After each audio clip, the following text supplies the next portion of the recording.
씹히는 들판이나 험한 골짜기라도 주가 인도하는 대로 주와 같이 가겠네. 한 걸음 한 걸음 주 예수와 함께 날마다 우리 걸어가리. 옛 선지자의 녹같이 우리들도 천국에 들려 올라갈 때까지 주와 같이 걷겠네. 한 걸음 한 걸음 주 예수와 함께 날마다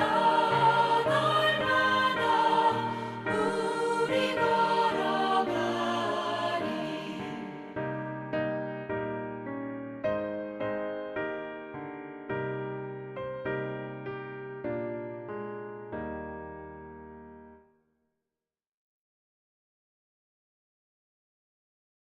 하나님의 크신 은혜와 평강이 오늘도 여러분의 삶의 자리마다 충만히 마시기를 기원합니다. 기도하겠습니다. 하나님 아버지, 주신 하루를 시작하며 또 겸허하게 한 주를 돌아보기를 원합니다. 말씀을 통해 점검하고 기준점 삼아 우리의 삶을 다시 확정하는 귀한 이 아침 되게 하옵소서. 나누는 말씀 가운데도 주의 뜻을 깨닫는 복되고 귀한 시간 되게 하옵소서. 예수님의 이름으로 기도합니다. 아멘. 오늘 보실 하나님의 말씀은 여호수아서 11장입니다. 1절 말씀부터 23절 긴 본문인데요. 같이 읽어 나가겠습니다. 여호수아서 11장 1절로 23절입니다.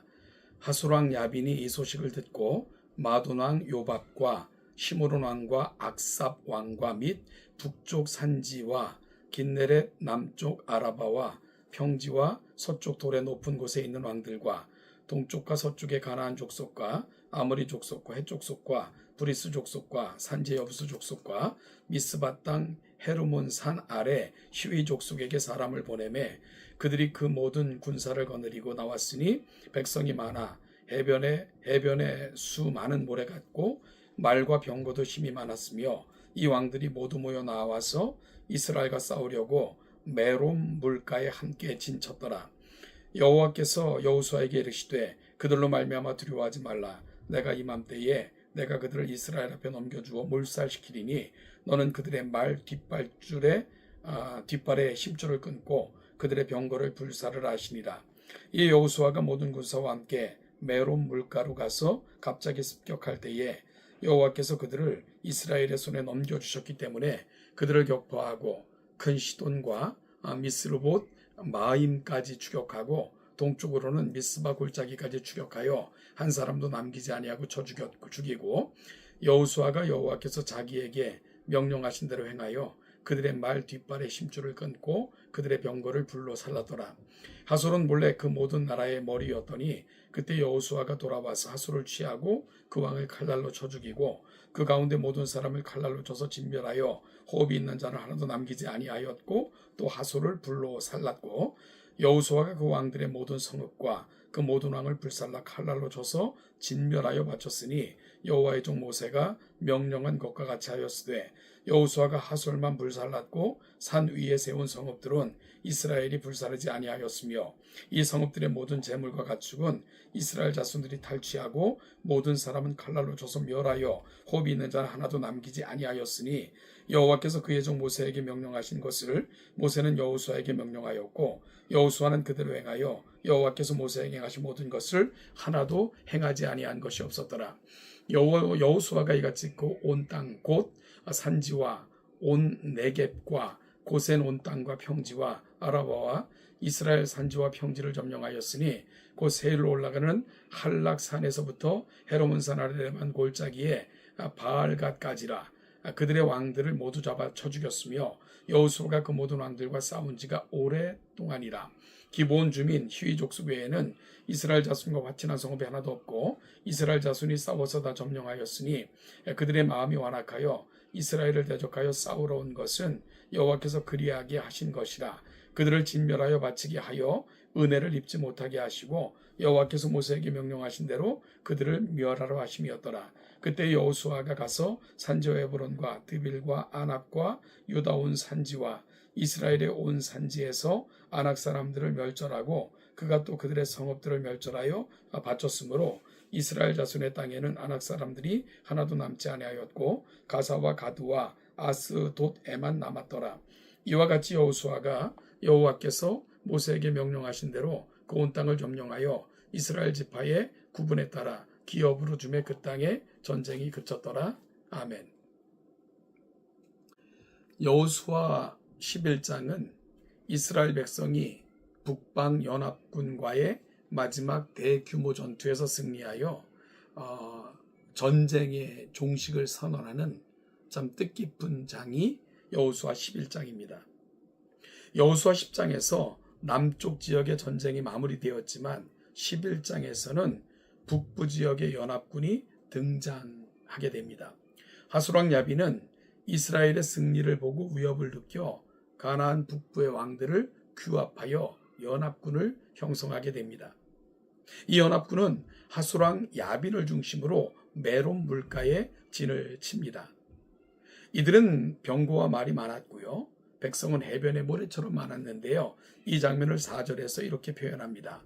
그들이 그 모든 군대를 거느리고 나왔으니 백성이 많아 해변에 수많은 모래 같고 말과 병거도 힘이 많았으며 가나안 북방의 왕들은 엄청난 군대를 이끌고 마치 해변의 모래처럼 수없이 많이 모여 이스라엘을 위협했습니다. 이들은 이스라엘의 힘으로는 도저히 이길 수 없는 것처럼 보였습니다. 가나안 북방의 왕들은 엄청난 군대를 이끌고 와서 마치 해변의 모래처럼 수없이 많이 모여 이스라엘을 위협했기 때문입니다. 여러분, 이들 앞에서 이스라엘 백성들은 두려움에 떨고 낙심할 수도 있었을 것입니다. 이런 상황에서 여호수아와 이스라엘에게 주신 하나님의 말씀이 뭡니까? 6절입니다. 여호와께서 여호수아에게 이르시되 그들로 말미암아 두려워하지 말라.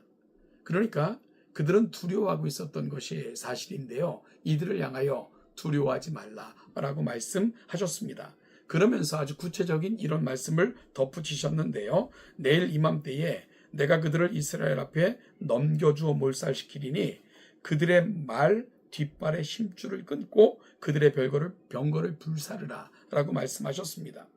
그리고 이어지는 7절은 이렇게 시작합니다. 이에 여호수아가, 즉 여호수아는 즉각적으로 순종을 했고요. 또한 승리한 후에 하나님의 명령대로 그대로 순종했습니다. 여러분, 여호수아는 바로 그들의 말 뒷발의 힘줄을 다 끊었고요. 그들의 병거를 불살랐습니다. 이게 엄청난 노량물 아닙니까? 그리고 전쟁에서 이 같은 노량물들은 매우 중요했을 것입니다. 그런데 하나님께서는 그 모든 것에 힘줄을 끊고 불사르라 말씀을 하신 겁니다. 여호수아는 즉각적으로 순종을 했고요. 또한 그 명령대로 그대로 행했습니다. 이 모습을 9절과 15절은 이렇게 묘사합니다. 여호수아가 여호와께서 자기에게 명령하신 대로 행하여, 15절은 여호와께서 그의 종 모세에게 명령하신 것을 모세는 여호수아에게 명령하였고 여호수아는 그대로 행하여 여호와께서 모세에게 명하신 모든 것을 하나도 행하지 아니한 것이 없었더라. 전적인 순종, 또한 온전한 순종을 여호수아는 하나님 앞에 보여드렸던 것입니다. 여러분, 여기서 우리가 주목해야 되는 것은 하나님의 약속을 전적으로 신뢰하며 또한 보여주었던 여호수아의 순종입니다. 하나님은 여호수아에게 적군의 말 발목의 힘줄을 끊고 병거를 불사르라. 이것은 단순히 적의 전략을 약화시키는 그런 행위를 넘어서서 정말로 이 전쟁은 여호와께 속해 있는 것이고 하나님이 함께 하실 때만 승리할 수 있고 그것만이 이 전쟁의 목적이라는 것을 여호수아는 이 같은 말씀을 순종함으로 분명히 보여주었던 것입니다. 여러분, 우리가 세상을 살아가면서 우리도 메론 물가 앞에 놓여 있는 것 같은 상황 많이 닥칠 때가 있습니다.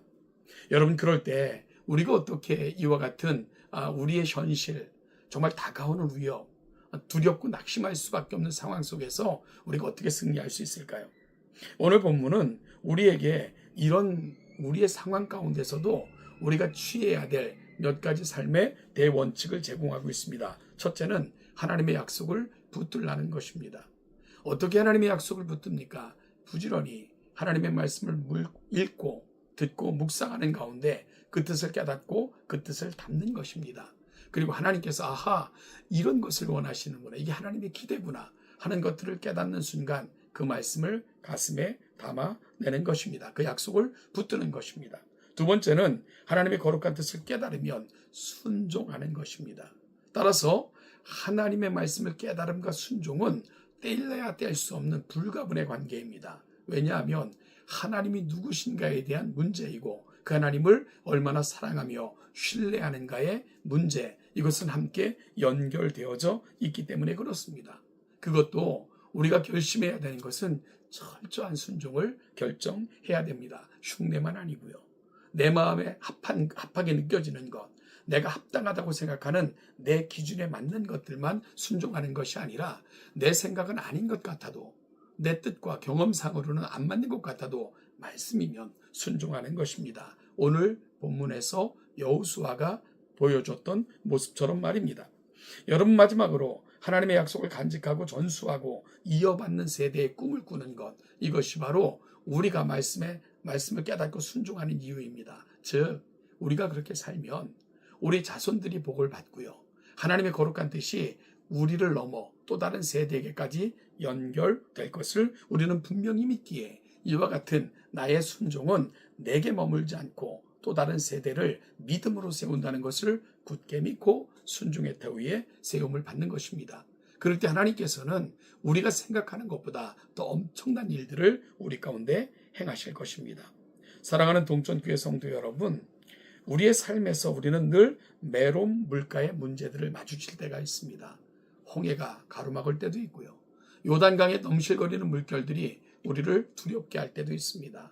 때로는 골리앗 앞에 설 때도 있습니다. 그럴 때마다 문제를 보면서 문제 때문에 두렵고 떠는 것이 아니라 이 모든 것 위에서, 배 위에서 이 모든 것들을 통해 역사하시는 하나님을 바라보시는, 그리고 그 하나님을 통해 하나님의 뜻을 발견하면 전적인 순종을 통해 나와 다음 세대까지 이루어 가시는 하나님의 복과 은혜를 성취하며 살아내시는 우리 동천의 모든 성도들 되시기를 주님의 이름으로 축복합니다.